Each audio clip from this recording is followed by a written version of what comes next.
6:15. This is the Sri Lanka Broadcasting Corporation. Here is the news edited by Dulmin Samarasinghe, assisted by Nilusha Jayamanna and read by Geethanjali Ramanayaka. The headlines. Dependents of the fallen war heroes are to receive their salaries and allowances for life. Sri Lanka and New Zealand discuss matters of mutual interest. The Parliamentary Select Committee focuses on microfinance loans that are affecting a large number of women. A special team of the Criminal Investigations Department appointed to conduct investigations into the substandard coconut oil. The train strike ends. In news overseas, Prince Philip has died, aged 99. In sports, Olympics, diving and artistic swimming qualifiers to go ahead in Japan. The Ministerial Consultative Committee on Defence has met under the patronage of President Gotabaya Rajapaksa at the Sri Jayawardhanapura Parliamentary Complex yesterday. This is the inaugural meeting of the Consultative Committee after the election of the current Parliament. The President chaired the meeting in his capacity as the Minister in charge of the subject. Government MPs, Ministers and Opposition MPs were present at the meeting. President Rajapaksa said 196 new police stations have been planned to be established in order to serve citizens in different parts of the country as required. At the same time, 10,000 new recruits, both men and women, are being recruited to increase the police force. The President said that a cabinet paper has been submitted to the Cabinet of Ministers seeking the approval to pay lifetime salaries and allowances now being paid to disabled war heroes to their dependents for the rest of their lives upon the former's death. This will provide the opportunity for the dependents of the fallen war heroes as well to receive their salaries, allowances for life. He expressed that the request of the families of war heroes would be met and they do not need to resort to demonstrations, adding that the true motive behind the protest is something else. The President said that a new national policy on drug prevention has already been formulated. The President also pointed out the importance of using religious counseling in the rehabilitation process of drug addicts. With reference to a question which arose on banning books containing ideas of religious extremism, the President said that the decision was not aimed at a specific religion but aimed at eradicating all forms of religious extremism in general. President Rajapaksa emphasized the need to cultivate coconut or other suitable crops on unused land belonging to the security forces and instructed the heads of security forces to identify such lands that could be used for this purpose. The first round of Foreign Ministry consultations between Sri Lanka and New Zealand was held virtually yesterday. A wide range of matters of mutual interest were discussed. This included enhancing cooperation in multiple spheres ranging from trade, development, cooperation, defence, people-to-people exchanges, and education to sports and tourism. The two countries agreed to finalize a bilateral arrangement for establishing a constructive mechanism for enhancing trade and economic cooperation and for increasing bilateral exchanges in all areas of engagement. The need for strengthening partnership on issue of shared interest in the international fora was also discussed. Sri Lanka welcomed the opening of the New Zealand High Commission in Colombo later this year, highlighting it as an important milestone in the diplomatic relations between both countries. The meeting was co-chaired by the Acting Director General of the East Asia Division of the Foreign Ministry, Rohada Amagolla, and the Divisional Manager, South and Southeast Asia Division of the Ministry of Foreign Affairs and Trade of New Zealand, Andrew Neitz.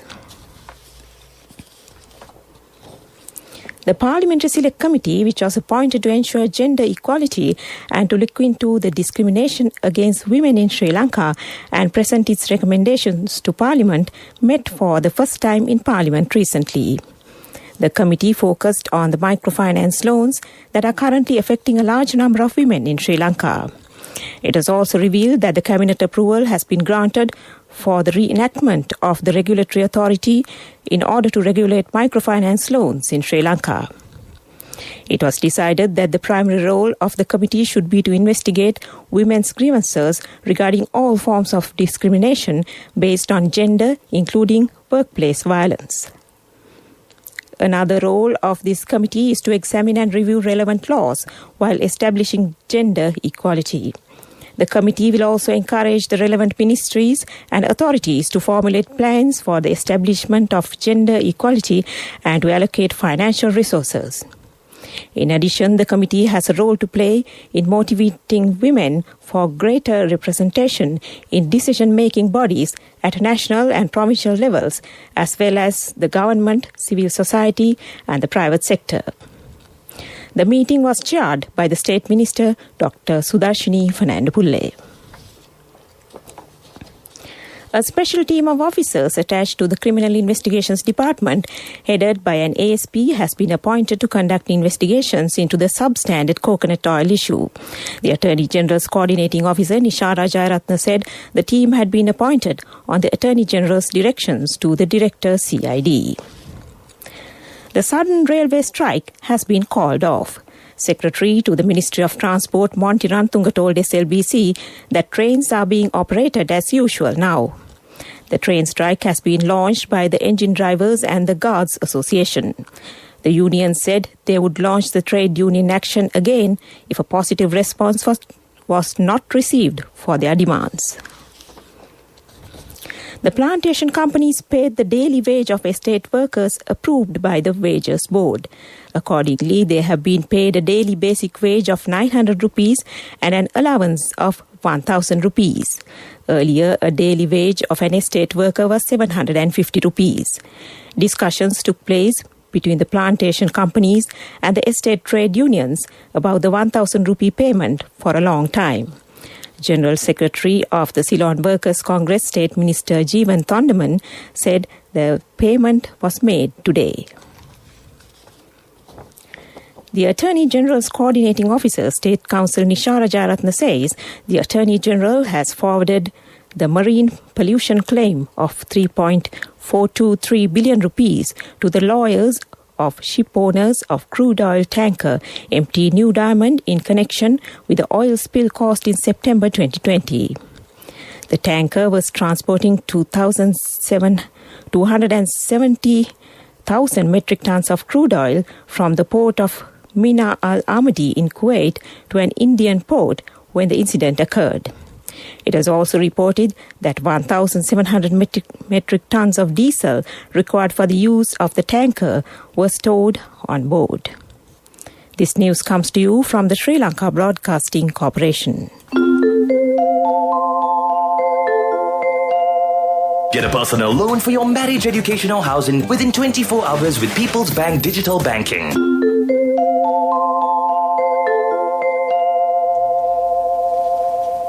The Organised Crime Prevention Unit of the Police Special Task Force has arrested 2 suspects, including a notorious underworld figure by the name of Thangale Sudha, who is wanted in connection with multiple murders during a raid carried out in the Colombo area.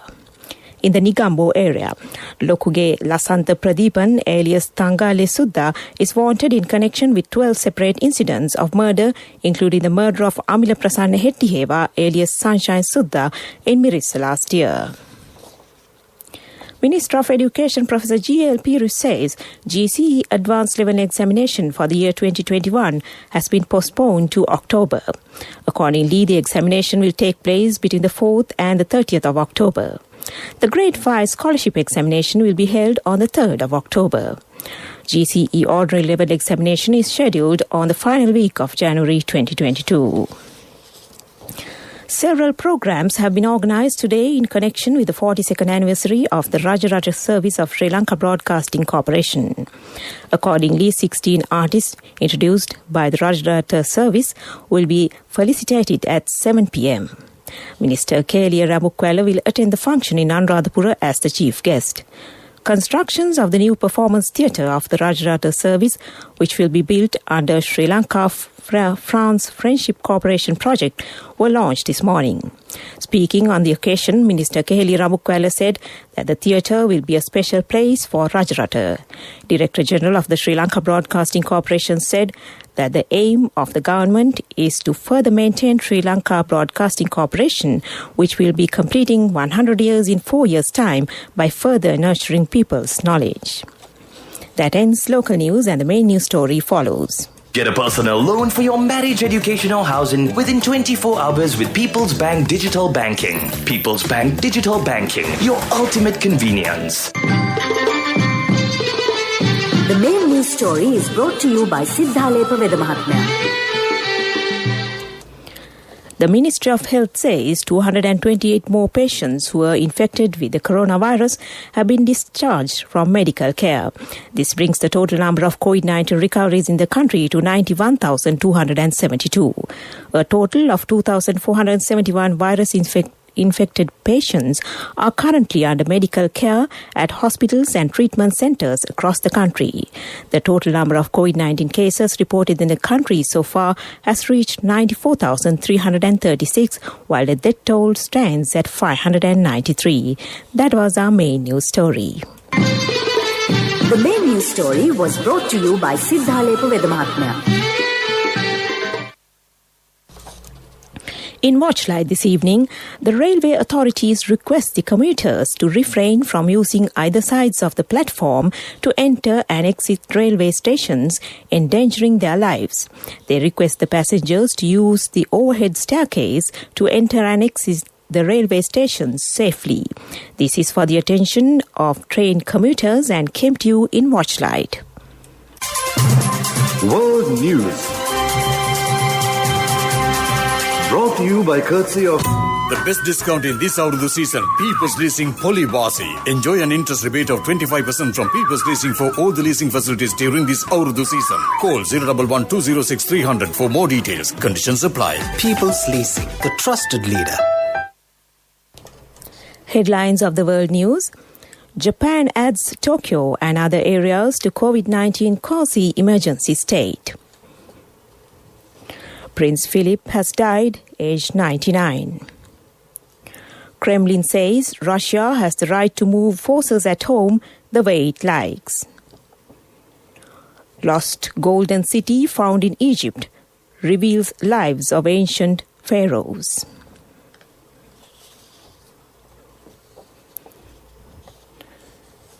Prince Philip, Queen Elizabeth's husband, has died, aged 99, Buckingham Palace has announced. Buckingham Palace said it is with deep sorrow that Her Majesty the Queen has announced the death of her beloved husband, His Royal Highness Prince Philip, Duke of Edinburgh. The palace said His Royal Highness passed away peacefully this morning at Windsor Castle. Japan's government placed Tokyo under a new month-long quasi-emergency state to combat surging COVID-19 case numbers today, less than a month after the capital and host of the Summer Olympics lifted a broader state of emergency. In announcing the measures, Prime Minister Yoshihide Suga said the restrictions were needed to prevent regional outbreaks from turning into a nationwide wave. Russia has a right to move its military forces around its territory the way it likes, a Kremlin spokesman said on Friday after German Chancellor Angela Merkel told President Vladimir Putin to pull back the build-up near the border with Ukraine.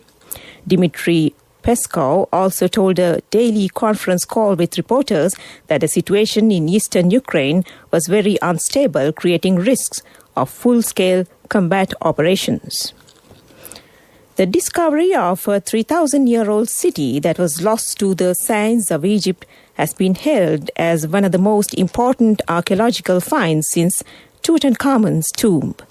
Famed Egyptologist Zahi Hawass announced the discovery of the lost golden city near Luxor yesterday. He said the find was the largest ancient city known as Aten ever uncovered in Egypt. The city dates to the reign of Amenhotep III, one of Egypt's most powerful pharaohs who ruled from 1391 to 1353 BC. To end this bulletin of world news, a reminder of the headlines again. Prince Philip has died, aged 99. Japan adds Tokyo and other areas to COVID-19 quasi-emergency state. Kremlin says Russia has the right to move forces at home the way it likes. Lost golden city found in Egypt reveals lives of ancient pharaohs. That ends World News. World News. Brought to you by courtesy of The best discount in this Urdu season, People's Leasing Polybasi. Enjoy an interest rebate of 25% from People's Leasing for all the leasing facilities during this Urdu season. Call 011 206 300 for more details. Conditions apply. People's Leasing, the trusted leader. Development News is brought to you by CIB Nivea offer valuable gift vouchers for every bill payment during 1st to 10th April. 20% discount for bank card holders. Our place, our product. CIB.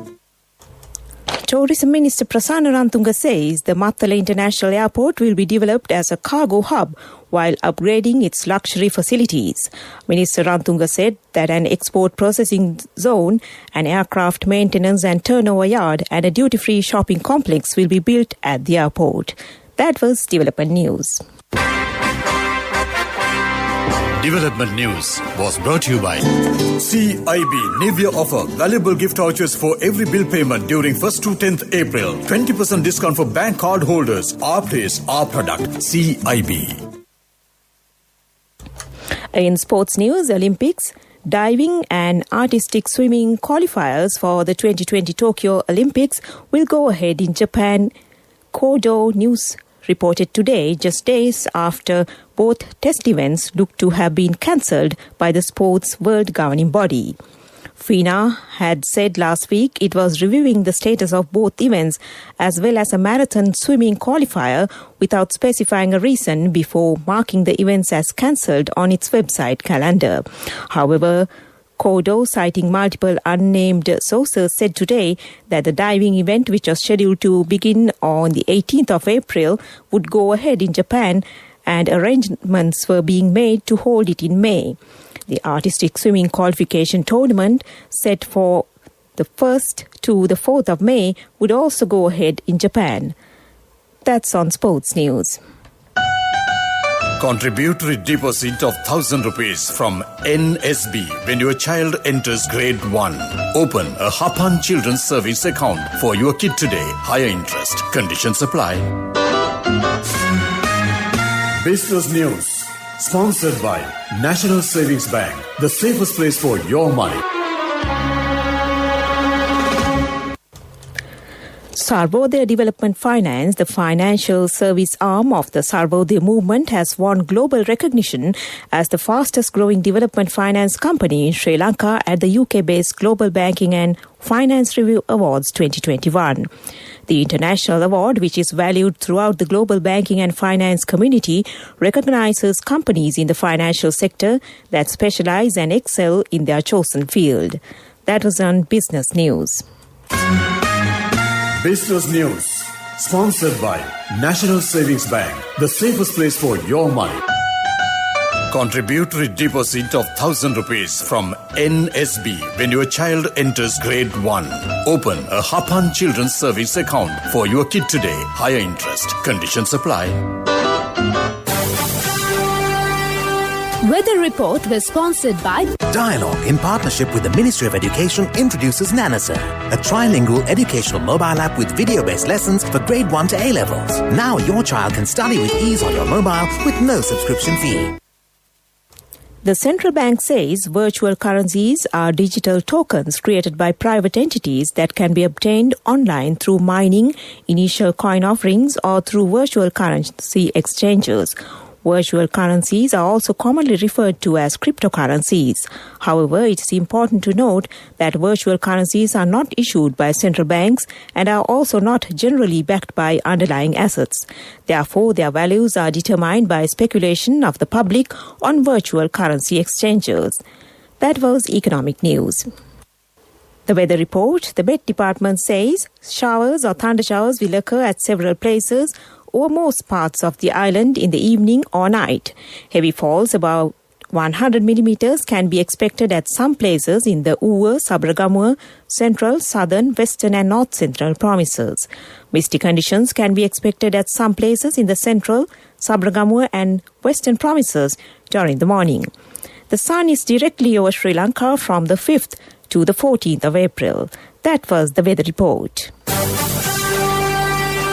Weather report was sponsored by Dialogue, in partnership with the Ministry of Education, introduces Nanasa, a trilingual educational mobile app with video-based lessons for grade 1 to A-levels. Now your child can study with ease on your mobile with no subscription fee.